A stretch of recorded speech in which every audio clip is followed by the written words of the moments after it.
नमस्कार सांग मैंने आज मंडे स्पेशल लंच आपण सहित शेयर करुच्ची। लंच रे अच्छी भात डाली भेंडी भजा सालाड माछ।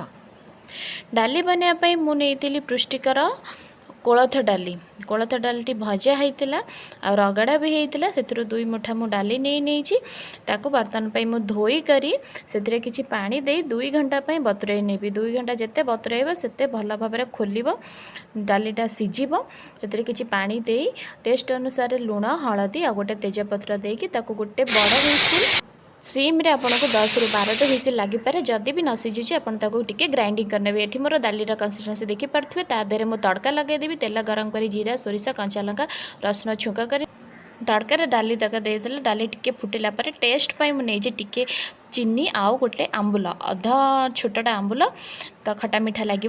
ता देरे भात डाली भेंडी भजा सालाड आउ माछ टाणटाणा।